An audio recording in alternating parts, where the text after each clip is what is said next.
Hello friends, welcome to our channel SSC CGL video. तो आज आम डिस्कसन करवा जो कांस्टेबल पोस्ट ओडिशा पुलिस रे बाहर तादर देखु तीन प्रकार पोस्ट अच्छी। तो गोटे दी प्रकार स्पेशली अच्छी, गोटे है ओडिशा पुलिस आ गोटे डिस्ट्रिक्ट पुलिस है कि ओडिशा पुलिस कौन ना बाटालियन जाऊँगी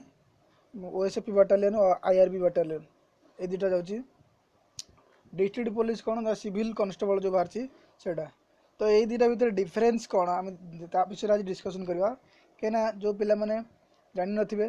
ता विषय से आज क्लीयर कट नॉलेज मिलियो जे ये दुटा पुलिस रो काम कौन ड्यूटी कौन विषय डिस्कसन करवा। देखो ओडिशा पुलिस जो मागी सिपाही व कांस्टेबल पोस्ट में तार मेट्रिकुलेशन पोस्ट मागी मेट्रिकुलेशन क्वालिफिकेशन मागी आउ जो डिस्ट्रिक्ट पुलिस बा जो सिविल कांस्टेबल बाहर प्रत्येक डिस्ट्रिक्ट जो वैकेंसी बाहर सेटा हूँ +2 मागी है। तेणु आपन को कौटा अप्लाई करा पड़ो दीटा विषय आप नॉलेज गेन करूँ तापर आप डिसीजन ने कौटा अप्लाई करेंगे कहीं दीटा जाक सेम डेट रे एग्जाम हम प्राय जब पारे दीटा भी अप्लाई करेंगे कि आपको गोटे ही अटेंड करा पड़ो दीटा एका साथ देपारे ना। ठीक अच्छे। तेणु ओडिशा पुलिस जोटा बाहर ओएसपी बाटालियन आईआरबी बाटालियन दुटा जाक यहाँ हूँ आपणकर ऑल ओवर ओडिशा रे आपन को कौट भी गोटे जो बाटालियन सब अच्छे बाटालियन आप रिक्रुटमेंट दिज्व विभिन्न प्रकार बाटालियन। ये देखो बाटालियन ना है ओएसएपी प्रथम बाटालियन ढेंकानाल अच्छी, ओएसएपी तृतीय बाटालियन कोरापुट रे, ओएसएपी पंचम बाटालियन बारिपदा, ओएसएपी अष्टम बाटालियन छत्रपुर, ओएसएपी एकम बाटालियन संबलपुर। सेमती आईआरबी देखो एकम Indian reserve battalion Koraput IRB Indian reserve battalion. तृतीय इंडियन रिजर्व बाटालियन कलिंगनगर। आपन को विभिन्न बाटालियन रे आपन को वैकेंसी मिलियो। एमानकर ड्यूटी प्रायतः विभिन्न डिस्ट्रिक्ट रे पड़े जोटा कि राइड्स समय रे अलग अलग जो एरिया बेसी माने इमरजेंसी राइड्स हो कि कौन प्रकार हिंसा परिस्थिति देखा से जगह विशेषकर ऑल ओवर ओडिशा ड्यूटी दि जाए एम को से बाटालियन भीतर रही काम करती। एक बेसी वैकेंसी रही 30% वैकेंसी रही जो केबीके एरिया माओइस्ट एरिया रे लगी। तो से एरिया रे ये मानक रिक्वायरमेंट भी बेसी आईआरबी आउ ओएसपी बाटालियन पाई। कि डिस्ट्रिक्ट पुलिस कौन डिस्ट्रिक्ट पुलिस ए पुलिस कंपेरिजन ले टिके भल ड्यूटी आसो से कौन कि आपण निज डिस्ट्रिक्ट आप अप्लाई करेंगे से डिस्ट्रिक्ट भीतर रे डिस्ट्रिक्ट भीतर ड्यूटी रो तार क्वालिफिकेशन मागी +2 मागी आउ सबू तो इक्वाल यार यार जब मागी physical standard physical fitness physical test जी हम सब पूरा इक्वाल रही केवल +2 क्वालिफिकेशन मागी। तेणु आपण मैंने प्रायोरीटी दिंतु जदि आप भल चाहते तो प्रायोरीटी दिंतु डिस्ट्रिक्ट पुलिस को। डिस्ट्रिक्ट पुलिस आप निज डिस्ट्रिक्ट जो बाहर से अप्लाई करूँ आउ ए पोस्ट भी भल ए पोस्ट जदि आपंकर माने पाइबापी इजी दरकार इजी पाया चाहते तो ये पोस्ट भल ओएसपी बाटालियन ओएसपी वैकेंसी अधिका अच्छी आपंकर अच्छी 2021 पोस्ट अच्छी किंतु ओएसपी आईआरबी रे कि जो डिस्ट्रिक्ट पुलिस 1722 पोस्ट अच्छी। तो से दृष्टि ए पाइबा इजी हम जहाँ आर बाटालियन नहीं कि कौ बाटालियन केते कंपटीशन हो भी डिपेंड करे। आपन को दुटा जाक जिन दुटा जाक पोस्ट कहीदेली ड्यूटी नेचर या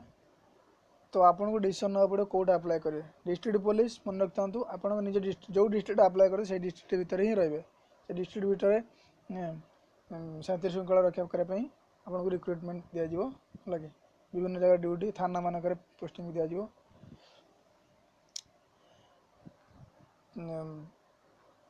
आईआरबी और ओएसपी बाटालियन मैक्सिमम तो मुझे कहीदेली कि जो केबीके एरिया अच्छी से एरिया रे बेसी वैकेंसी अच्छी। ठीक अच्छे। आज ये वीडियोटा छोटा वीडियोटा थिला ए विषय कन्फर्म करने पाई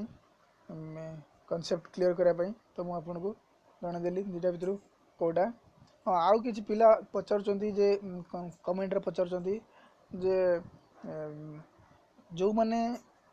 रेजिस्ट्रेशन करना एक्सचेंज ऑफिस ना रेजिस्ट्रेशन करना से अप्लाई करें कि नहीं किंतु ये नोटिफिकेशन जहाँ कही ये नोटिफिकेशन जहाँ क्लीयरली मेंशन कही कि आपणकर ये देखो नाम पंजीकरण प्रार्थी राज्यर जेकोसी कर्मजोगाण केन्द्र रे निजर नाम पंजीकरण करिथिबे नियुक्ति विज्ञापन प्रकाश पाया पूर्वर विज्ञापन माने ये जो नोटिस मु पढ़ुची पीडीएफ फाइलटा आपण माने भी डाउनलोड करबे या वेबसाइट रो ए वेबसाइट रो जो दिन ये बाहरला नोटिफिकेशन बाहरले इश्यू हला ता पूर्वर आपण नाम पंजीकरण करिथिबे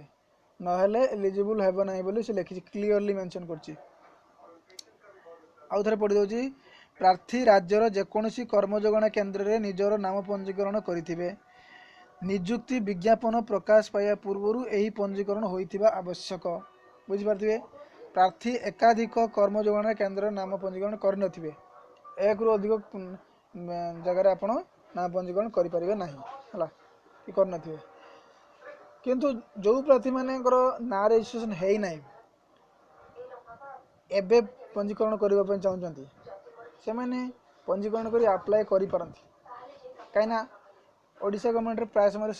माने जो जहाँ नोटिफिकेशन बाहर थे पर चेंज भी हुए कहीं पिला मानकर तो कंप्लेन हुए कि कौन प्रकार इश्यू हुए चेंज भी हुए पर तो आपड़ पारे जब अप्लाई कर दिंतु तापर कौन हम देखा कि नोटिफिकेशन या ही लिखी है आ बयस कथा तो मुझे आगुरी भी कहीदे आउ थे कहीदे शुणु आपणकर जेनेल कैटेगरी जो मैंने 18 ରୁ 23 वर्ष भितर होते आप अप्लाई करेंगे ना अप्लाई करें ना एससी बीसी कि ओबीसी पिला माने 18 ରୁ 25 वर्ष भितर होते 18